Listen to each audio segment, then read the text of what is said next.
How concerned should the Warriors be with Steph Curry's left hamstring strain moving forward in this series?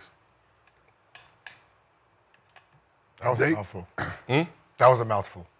That's what she said. Do my hosting, Gil. Yeah, they was 3-1 against Minnesota with Steph, no Jimmy. No Jimmy, right? Jimmy Butler trade. Now they 1-0 with basically no Steph but Jimmy. Yep. Minnesota can't beat them.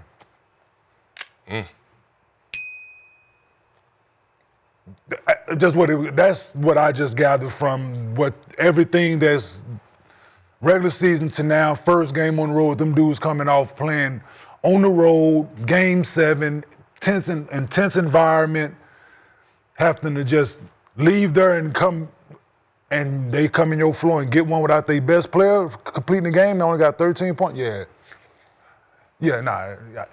don't think Minnesota can beat them.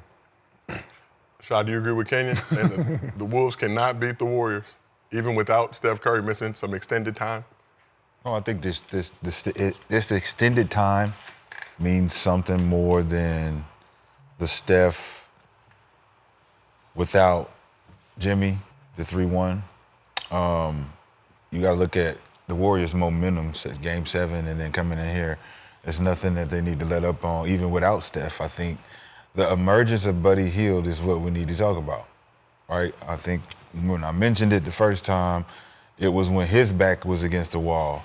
And people think that game was like one of those coming out games, when really it was his I'm shooting regardless game. This was, if we lose this game. Game 7, right. If we lose this game, I'm going into free agency. I went down shooting because I didn't get the chance before. And this is a win or go home game.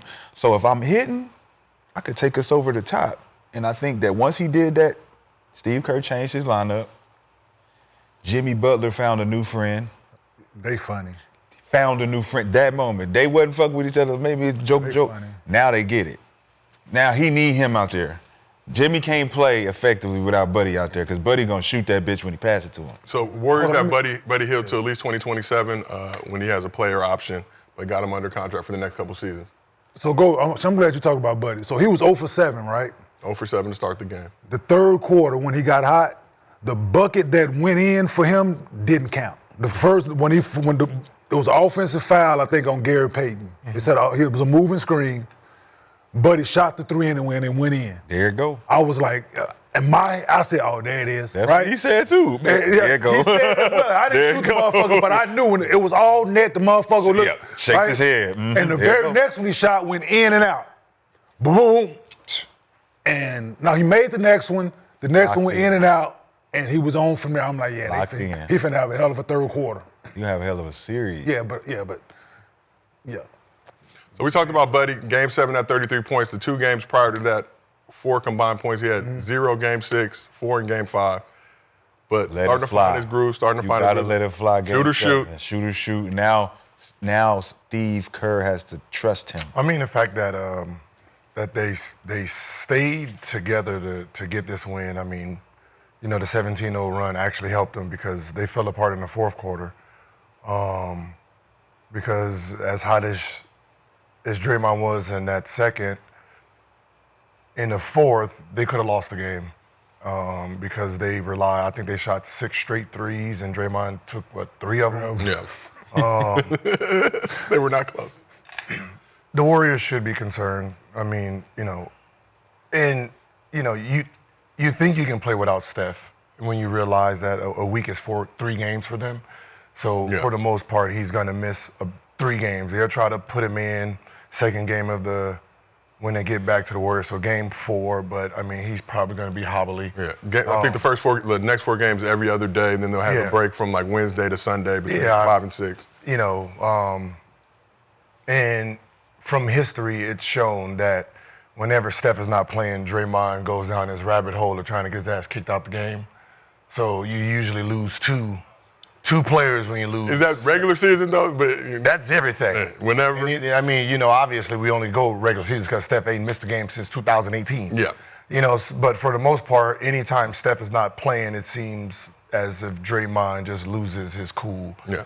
So it's really gonna be on if he can keep his cool in this game or in this series to have, at least a chance. I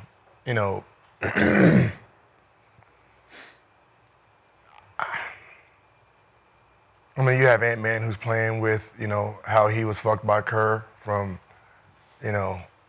USA, FIBA, making him come off or trying to make him come off the bench, draft day, the fight between Rudy and, it's more energy towards, Wolves, in this series. They got more to play for, and I don't see how Golden State, knowing that, he didn't even look like he was happy. Like it looked like he was like, yeah, we're gonna, try to keep our shit together. So we'll see how if Wolves jump on them early in game 2, it'll be a blowout. Yeah, so I don't think so, man. Listen, dog, I think this man finna get out coached over there, bro. I really it made think no sense. Them threes, they was just jacking up like that. But that ain't on him. That's on them. 7 for 40. That's on the that team. That was a game. Because they think the next one gonna go in this game. 5 for 29. Yeah, if I'm not mistaken. To me, it's like your focus should not be on when you get an extra possession, jacking up a fucking 3. You're wasting possessions. Yeah, but you can tell him during the timeout, right? He can tell him, hey, listen, it's not going in right now. Let's get to the basket. But he shouldn't have to tell Anthony Edwards that. He shouldn't have to tell shooter it's not going in, right? Anthony can't put the pressure like he did in the fourth. He can't wait till the fourth to do that. Yeah. That's what the problem second half. He came out the second half, and he messed with, but he started going to the basket, so it's like he understood. Down, what we're down, we was down like 15 at that point. Yeah, like he understood the severity of okay, it's not going in now. I need to get to the basket. Ain't nobody stopped me from getting to the basket yet. So and I think Steve Curry, they gonna come out and he gonna try to prove he might come out attacking from the beginning, right? Just like Donovan Mitchell did, when making threes the game before, let me get to the basket. It's like he was 1 for whatever from 3, let me get to the basket. So I think it's going to be that from Anthony because it's like we need a win. So I'm Finch. Do I change my defensive strategy? No. You have to because Steph's not out there. Right. Remember how their offense. They're going to play different. Their offense is going to play different because he's not doing the tight curls. We're not chasing anybody over the screen. Dudes don't come out there and relax, knowing that Steph not out there. Like, just play the second half. How they played in the second half? Switching everything. They beat Golden State in the second half. Yeah. It's just that big-ass lead they got in that second quarter. I did. But in the second half, the Wolves won that game in the second half, so. Well, unfortunately for them. If, you just. 48-minute game. Just relax off of Draymond Green knowing that he don't have that handoff. He don't have Steph coming off. And you don't have a fast, quick shooter. Like you said, Wolves won the second half. It was 47-45 in the second half with the Wolves shooting as bad as they did. Man. So there should be some room for goddamn Buddy Hield. I would like to put it on the timer. That goddamn Buddy Hield get that thing out pretty fast, man.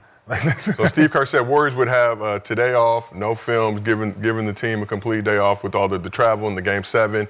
Coaches would game plan, strategize how to approach Game 2. But how much faith should the Warriors have in playoff Jimmy and Splash Buddy to hold it down for Steph while he's out with the hamstring strain? They gonna compete, man. They beat them by 1 point, plus 2 in the second half? Yeah, plus 2. Second. 57-55. All right. Cool. Cool. Right. If I'm Warriors, I'm not concerned. Of course we're gonna miss Steph. We need him. I'm saying he is who he is, but they're going to game plan it. I believe in their coaching staff, like Draymond was saying. I believe in their coaching staff. They've been there. To Gil's point, Draymond stays in it, keeps his head together and his antics under wrap, which I think he understands. Well, I hope he understands the severity of it. I would hope that he did. But no, it's a very winnable game, man. It is very winnable and very feasible for them to go back home 2-0. So you're playing with house money, and cut it out. Stupid as hell, boy. What's going on, Gil? No, he's listening. But yeah, no, they're playing with house money, man. So I think it's a very winnable game going into game 2. They're gonna game plan this thing out, and yeah. Share with the class, Gilbert. No. I mean, it seemed like, when Wolves struggling shooting-wise because they have a team that matched them in athleticism, right? You're getting to shots, you're switching out, you got people that can move with you, and I just think it's an adjustment, that both teams got to have. So the first 5 minutes of game 2 is going to be very important. Just like any round, right? The easiest game that we all say as players is the game 1 as a road team is kind of the easiest because usually that home team plays too tight, right? Especially if they not like them dudes, right? There's only a few teams that just like, yeah, all right, this is easy for us. But usually the home team is a little tighter, and the road team is coming in like, we don't supposed to win it, so let's just go out there and just see what we can do. So, first 5 minutes, we'll see. And to your point, heaven forbid we get game 1, right? Yeah, we play. We get game 1. But you know how it always is. You get game 1 with no strategy. Just go out there and play. Yeah. And then when you get game 1, you really try to win game 2. Absolutely, you're going out and trying to you're win game 2. overcoaching shit. Yeah, you do. But they need to overcoach now, right? They ain't got that guy. So if Steph was still out there, to your point, it's easy for him to come out there more like, we can to Minnesota's point. They finna come out here. Oh yeah, they're gonna be on 10. They gonna have to be on 10. Yeah. So playing with house money, man. Like, heaven forbid we get this one. Mm-hmm. Like we get this one. Hey, get this one. The home crowd can win at least one. Yeah. It's gonna be loud. Yeah, it's gonna be loud. It's San Francisco, you know what I mean? It ain't Oakland. If it was if Minnesota was going to Oracle, oh my God. Yeah. That's what I said. It is San Francisco. If it was Oracle, if they was going in Oracle, it'll be an issue. Mm-hmm. So, Sha, how much faith do the Warriors have in playoff Jimmy? Obviously, like Draymond said, led the Heat to 2 finals with a very subpar roster by conventional standards. But Buddy Hield playing at this level now, 33 game 7, 24 game 1. But no Steph for an extended period of time. It puts Jimmy back in that same situation with Miami where he's back in that, you have to prove it.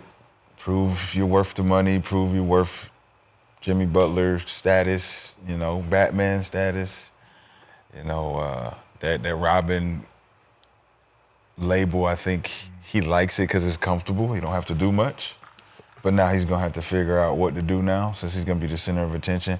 I think he's going to want to pass more. Jimmy likes to do that since that's what he liked in Miami. When he needed to score, he did. But he wanted to get guys involved early so he didn't have to depend on them getting in the way late.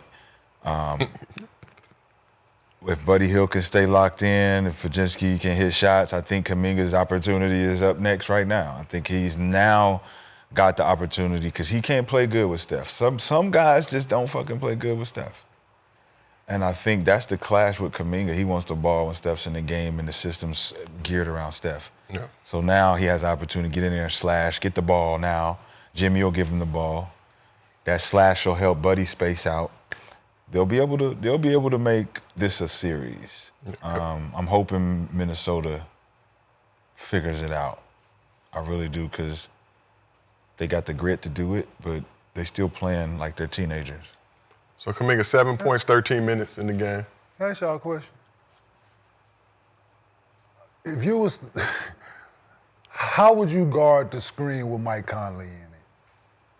With Mike, if Mike Conley, old school go under on him. Oh, I thought I was bugging. 2 dog. points. Yeah, I'm just. I thought I was non-existent out there. I thought I was bugging. I make sure I'm still coach. I'm still thinking the way we. Are you pushing the big under 2? Pushing the big. Either way it goes. Stay attached. Go under. Is him and Rudy? Yes. In the pick and roll. Stay attached, go under. Just make it easier.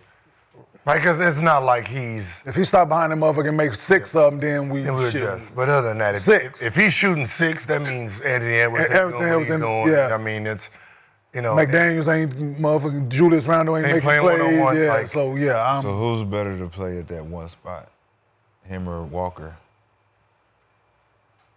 I think Walker gives more production. Mike ain't giving us nothing. he taller. He's steady. He plays defense too. But Mike Conley Is just a he steady. ain't gonna turn the ball over. He gonna do the game plan. He ain't gonna deviate. He ain't gonna go on a tangent and But cut down 3 possessions. He gonna play safe. It's gonna one be shot. Yeah. But one shot, one pass shot. None of we that need shit. attack. We need attack. We're behind. I dig Can't it. play safe. You know what I'm saying? Now we're at 0-1. And the way we play, the production you gave us, it's like, bro, you have to turn it up.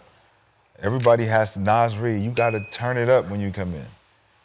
You know what I'm saying? It's like we can't afford for nobody to look back and be like, damn, I should have did this better. Oh, man. So let's talk Warriors a little more. You talk about Jonathan Kuminga.